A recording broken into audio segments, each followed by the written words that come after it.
देखने में सुंदर और स्वभाव से सरल थी। अपने घर और रिश्तों को बखूबी निभाने वाली एक संस्कारी बहू थी। वो हमेशा सबका दिल से स्वागत करती थी, चाहे घर में कितने भी मेहमान क्यों ना आ जाए। उसके स्वभाव और समर्पण के कारण घर में सब कुछ बहुत अच्छा चल रहा था। कुछ दिनों से सीमा की सास की तबीयत खराब चल रही थी। वो बेड पर थी और अपनी दिनचर्या का सारा काम बेड पर ही करती थी। सीमा ने फिजियोथेरेपी का कोर्स किया हुआ था और वो अपने ससुर दोनों का बराबर ध्यान रखती थी, लेकिन सास की देखभाल में वो विशेष रूप से सतर्क रहती थी। सुबह शाम उनकी एक्सरसाइज करवाना, जूस देना और समय पर खाना देना उसका नियमित काम बन गया था। इसके साथ साथ सीमा सिलाई का काम भी करती थी। शादियों का मौसम काम भी करती थी। शादियों का मौसम था तो और सिलाई के काम में भी बहुत ऑर्डर आने लगे थे। सिलाई से कुछ अतिरिक्त पैसे कमाने के लिए वो मेहनत करती थी, जिससे घर की आर्थिक स्थिति में मदद हो सके। हालांकि काम का बोझ बढ़ गया था, लेकिन सीमा ने कभी शिकायत नहीं की। इस बीच सीमा की ननद रश्मि अपने बच्चों के साथ उनके घर आ गई। रश्मि के पति बिजनेस के काम से 1 महीने के लिए बाहर गए थे। सीमा ने रश्मि और उसके बच्चे के आने का स्वागत पूरे दिल से किया।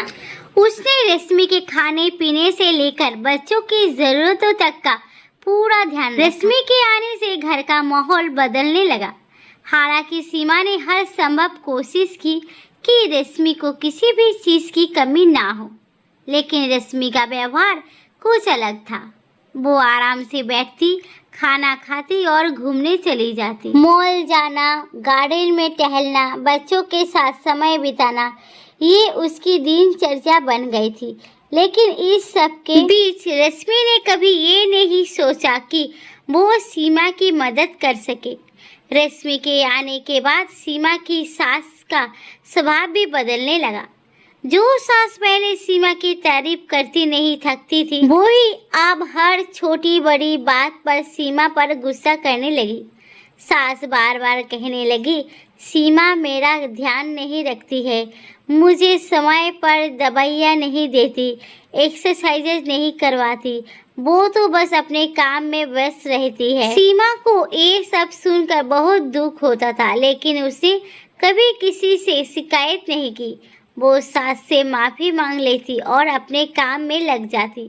लेकिन घर के बढ़ते काम और सिलाई के ऑर्डर के कारण वो सास पर उतना ध्यान नहीं दे पा रही थी जितना पहले दिया करती थी। रश्मि को ये सब देखकर समझना चाहिए था कि सीमा पर कितना काम है, लेकिन इसके बजाय वो सीमा की आलोचना करने लगी।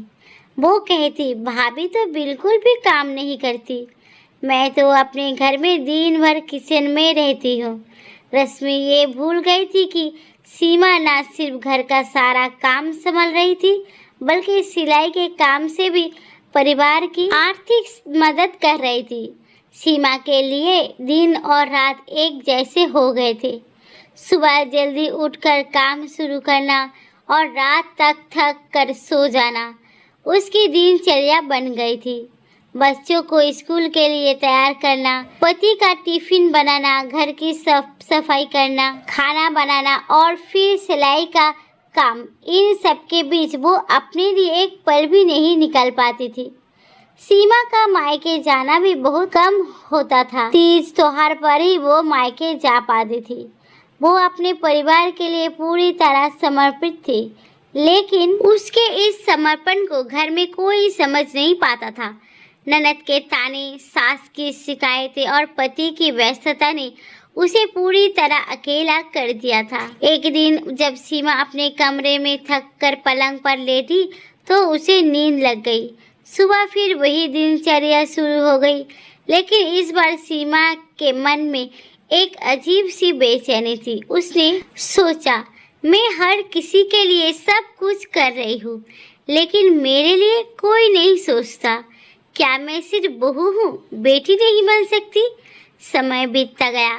सीमा ने अपने काम में कोई कमी नहीं आने दी, लेकिन धीरे धीरे उसने ये समझ लिया कि उसकी खुशी दूसरों पर निर्भर नहीं हो सकती। उसने खुद को सशक्त बनाने का फैसला किया। उसने अपने सिलाई के काम को और बढ़ाने की योजना बनाई। उसने ऑनलाइन ऑर्डर्स लेना शुरू किया और अपनी आय को बढ़ाया। एक दिन जब रेशमी ने फिर ताना मारा तो सीमा ने विनम्रता से जवाब दिया, रेशमी, हर किसी की स्थिति अलग होती है। मैं जो कर रही हूँ वो मेरे परिवार के लिए है। अगर तुम मेरी जगह होती तो शायद तुम भी यही करती। सीमा का ये जवाब रेशमी को सोचने पर मजबूर कर दिया। उसने पहली बार महसूस किया कि सीमा कितनी मेहनत कर रही है।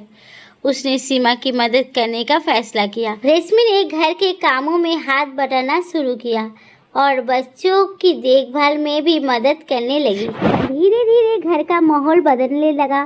सास ने भी महसूस किया कि सीमा ने कितनी मेहनत से घर को संभाला है।